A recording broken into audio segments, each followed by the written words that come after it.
Lumalim ang gabi. Sa labas ng condo building, may nakaparadang itim na SUV. Sa loob may lalaking nakamasid sa mga bintana ng unit ni Tristan. "Boss, tuloy ba ang plano?" Tanong ng lalaki. Sa kabilang linya, malamig na boses ang sumagot. "Oo, kapag kasal na sila kukunin natin si Isabel.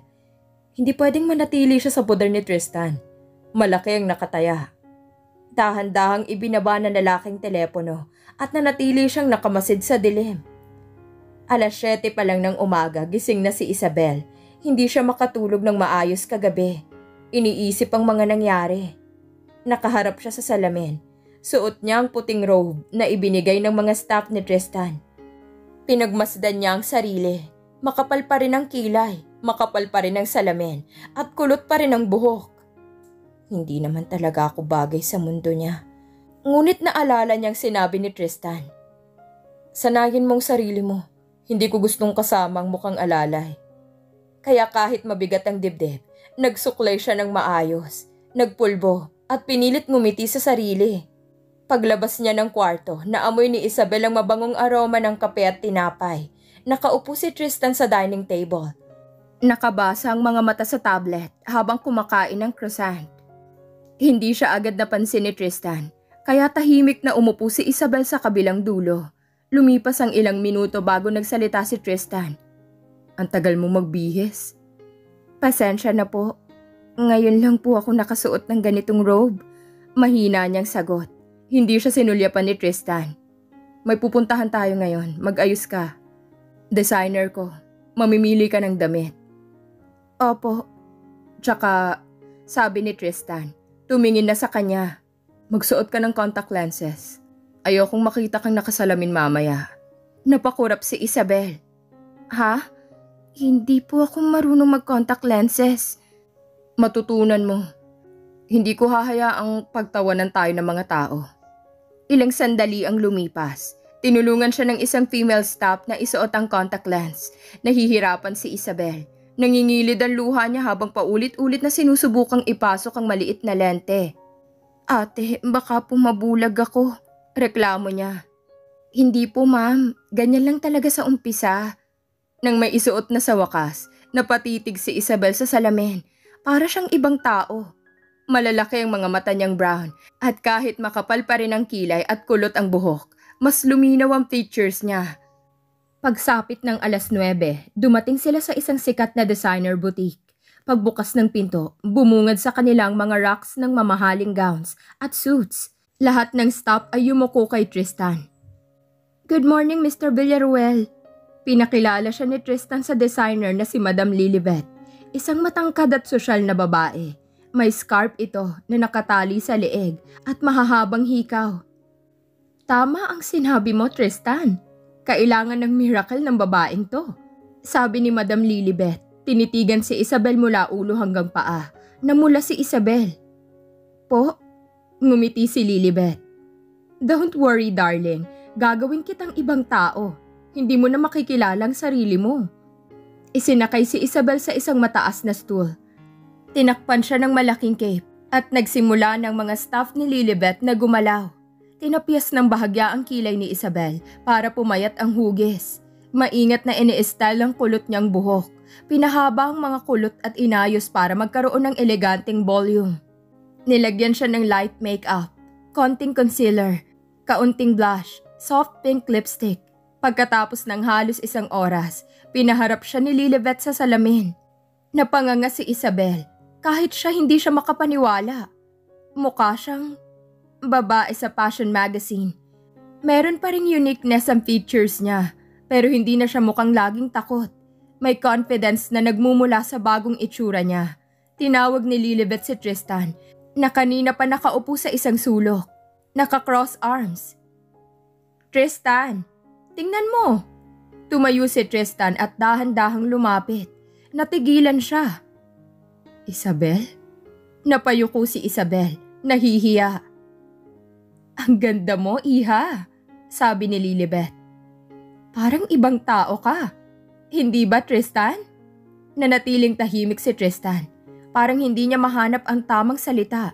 Sa loob-loob niya, Parang may humahaplos sa kanyang puso.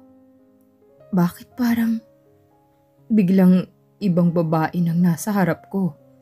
Biglang bumalik si Tristan sa malamig na tono. Magbihis ka na. Marami pa tayong pupuntahan. Opo, sagot ni Isabel. Muling itinatago ang lungkot sa kanyang mga mata. Ipinasuot kay Isabel ang iba't ibang designer gowns. May emerald green, may royal blue, at may soft pink. Sa tuwing lalabas siya mula sa dressing room, hindi maiwasang mapatitig si Tristan. Sa isang eksena, lumabas si Isabel suot ang puting silk gown na may sweetheart neckline. Bumagay ito sa makinis niyang balat. Napasinghap ang ilang staff. Bagay na bagay sa kanya, sabi ni Lilibet. Para siyang prinsesa. Pero nagkunwaring walang epekto si Tristan. Hindi ko gusto yung gown na yan. Parang masyadong revealing. Nagulat si Isabel.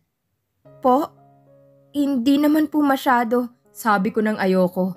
Ibalik mo na sa loob. Utos niya, pero lihim siyang napalunok. Bakit parang hindi ko kayang ipakita siya sa iba ng ganito kaganda?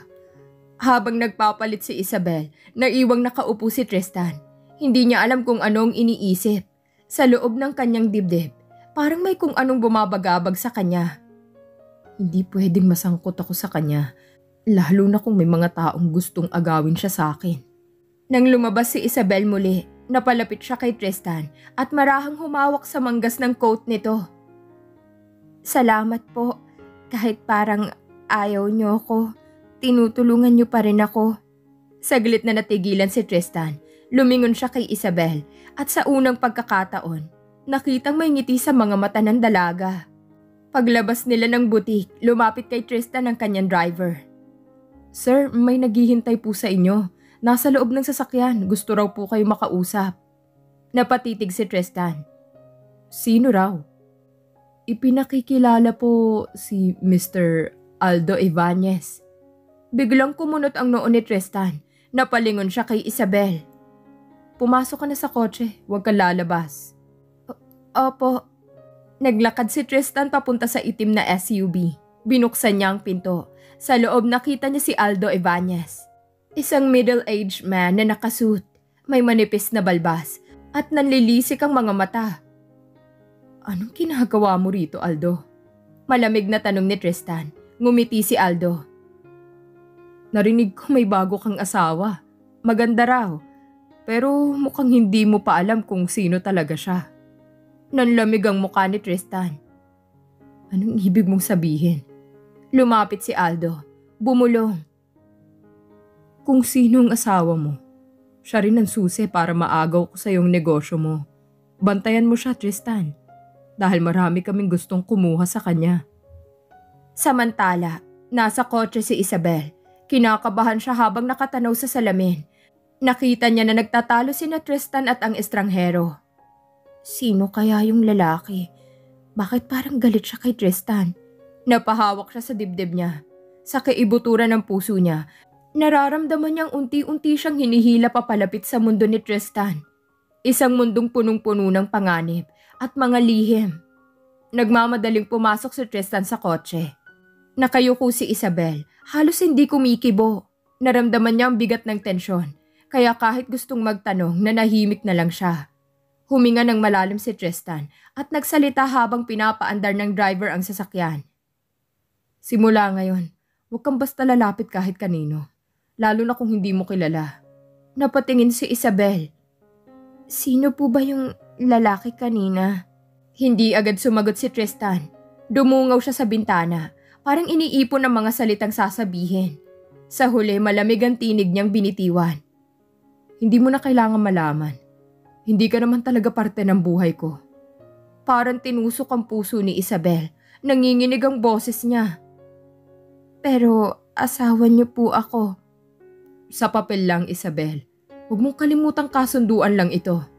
Nanahimik si Isabel. Nilunok niya ang sakit at ibinaling na lang ang tingin sa labas ng bintana. Mabigat ang biyahe pabalik sa mansyon. Walang nagsasalita. Panay lang ang titig ni Tristan sa phone niya, kung saan sunod-sunod na pumapasok ang mga message. Mula sa salamin, tanaw ni Isabel ang mga magagara at matataas na building ng syudad. Napapaisip siya. Ano ba talagang pinasok ko? Lalo lang ata akong nalalapit sa gulo. Sa gilid ng kanyang mata, pansin niyang paminsan-minsan ay sumusulyap si Tristan sa kanya. Ngunit agad ding iniiwas ni Tristan ang tingin. Para bang ayaw magpakitang may pakialam siya. Pagdating sa mansyon, sinalubong sila ng mga staff. Naglakad si Tristan papasok nang hindi man lang hinihintay si Isabel. Naiwan ang dalaga sa driveway. Nakatayo at parang batang naliligaw. Nilapitan siya ni Yaya Perla.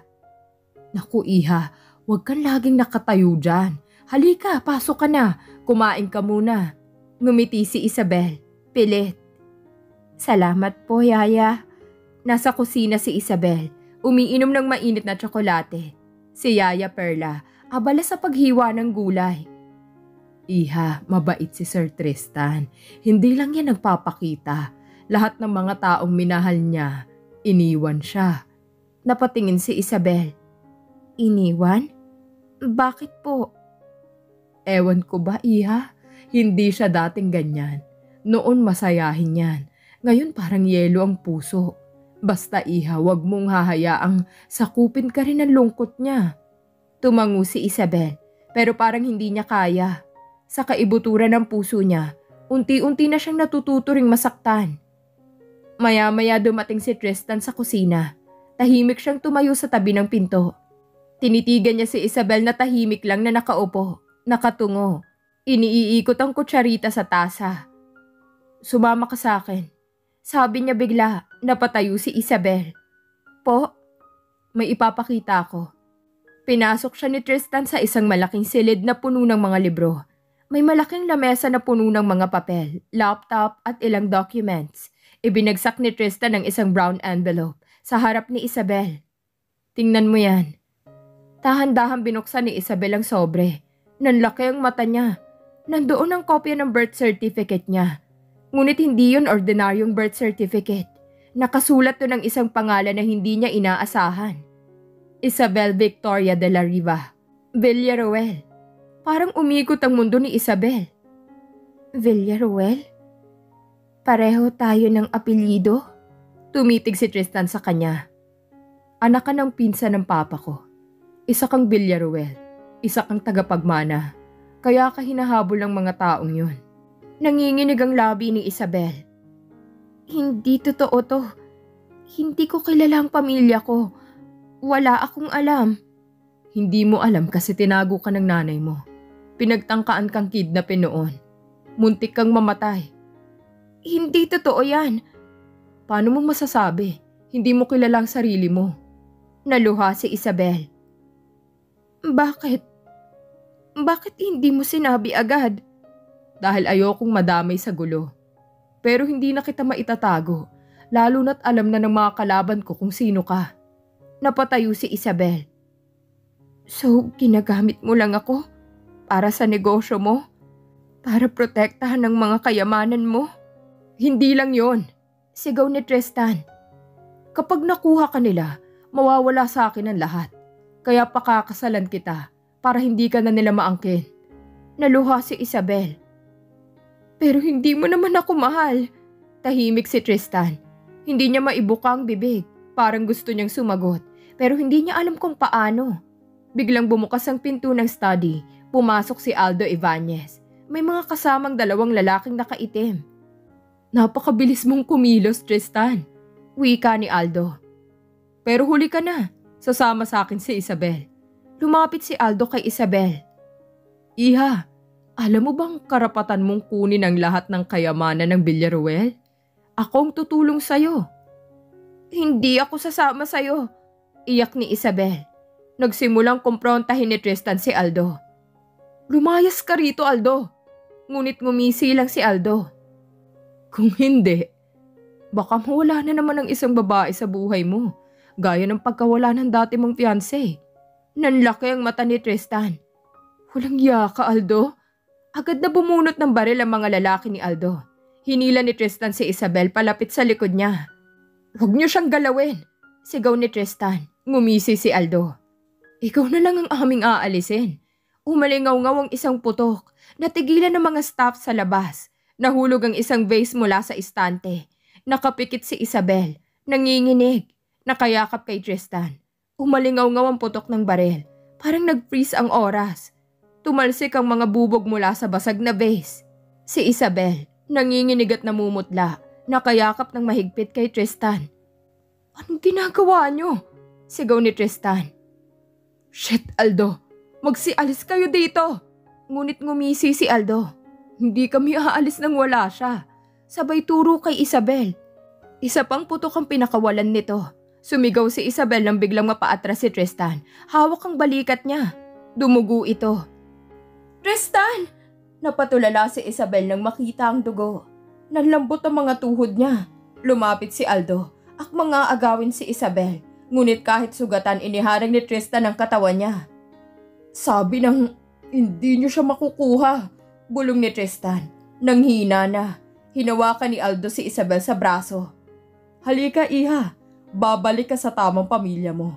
Ipapamana ko sa iyo ang lahat." Umiiyak si Isabel. "Bitiwan mo ko!" "Hindi ka ligtas sa kanya. Ginagamit ka lang ni Tristan." Sigaw ni Aldo. Sa unang pagkakataon nanlilisik ang mga mata ni Isabel. Iniangat niya ang kamay at sinampal si Aldo ng malakas. "Wala kang karapatan. Hindi mo ako pag-aari." Napatigil si Aldo. Ngumisi siya. Hawak ang pisngi. Marunong ka palang lumaban. Pero kahit anong gawin mo, babalik ka sa pamilya Villaruel. Kahit pilitin pa kita. Biglang bumukas ang pinto. Dumating si Yaya Perla. Bitbit ang isang malaking kawali at binugbog sa ulo si Aldo. "Umalis kayo sa mansyon ni Sir Tristan!" Sigaw ni Yaya Perla. Nagulantang ang mga tauhan ni Aldo. Nasugatan sa ulo si Aldo. Umatungal siya sa sakit. "Tanda ka! Hindi pa tayo tapos!" Singhal ni Aldo, hawak ang ulo. Pag-alis ni Aldo, mabilis na nag-alisan sina Aldo at ang mga tauhan niya. Dahil narinig nila ang tunog ng mga paparating na security guards. Naiwan sina Isabel at Tristan, kapwa ng lalambot. Isinara ni Yaya Perla ang pinto. Habol hininga. "Naku, Sir Tristan, dumudugo po kayo." Si Isabel, halos mawasak. Lumapit si Isabel kay Tristan. Lumuhod siya sa harap nito. Nanginginig ang mga kamay niya habang hinahawakan ang balikat ng lalaki. "Bakit ka pumapagitna para sa akin? Pwede mong ikamatay yun." Umiiyak na sabi ni Isabel. Hinawakan ni Tristan ang pisngi niya. "Sabi ko naman, hindi kita pababayaan." "Pero sabi mo, hindi mo ko mahal." Sagot ni Isabel, humahagulgol. Nagkatinginan sila. Bumagal ang paligid. Sa kabila ng dugo at tensyon, may kung anong koneksyon na umiiral sa kanilang dalawa. Huminga ng malalim si Tristan. "Pakinggan mo ako, Isabel." Tumulo ang dugo sa sahig, pero binitiwan ni Tristan ang mga salitang matagal niyang kinikimkim. "Hindi ko man gustong umamin, pero araw-araw kitang iniisip. Araw-araw kitang hinahanap, kahit nakakainis ka, kahit ang dami mong arte, kahit iba ka sa babaeng pinangarap ko dati. Lahat yun, tinalo mo." Naiyak si Isabel. Hindi siya makapaniwala sa narinig. Bakit? Bakit ngayon mo lang sinasabi?" Tanong niya, nanginginig ang tinig. "Dahil natatakot ako," sagot ni Tristan. "Lahat ng minahal ko, iniwan ako. O nawala. Ayokong maranasan ulit yun. Ayokong mahalin ka tapos mawawala ka lang." Umiyak si Isabel. "Hindi ako mawawala, Tristan." Dinala ng mga tauhan si Tristan sa maliit na clinic room sa loob ng mansyon. Inaasikaso siya ng doktor habang tahimik na nakaupo si Isabel sa tabi niya. Hawak ang kamay ng binata. "Hindi malalim ang tama. Dadaan lang tayo sa gamutan at pahinga." Sabi ng doktor. Ngumiti si Tristan kahit namumutla. "Sinabi ko naman sa'yo, matibay ako." Naiwan silang dalawa sa silid matapos umalis ang doktor. Tahimik na hinaplos ni Tristan ang buhok ni Isabel. "Isabel, huwag kang matakot. Hindi kita pababayaan. Hindi na kita pakakawalan." Naluha si Isabel. "Kahit ganito ako?" "Kahit ano ka pa." Natawa ng konti si Isabel kahit may luha. "Kahit makapal ang kilay ko?" Tumango si Tristan. Ngumiti ng bahagya. "Kahit mas makapal pa sa kilay mong problema ko." Pero kahit may lambing na sa pagitan nila, biglang pumasok ang isa sa mga security guards. Sir, ma'am, may isa pa pong tao na gustong makausap kayo. Nasa labas po. Nagkatinginan sina Tristan at Isabel. Sinong tao? Tanong ni Tristan.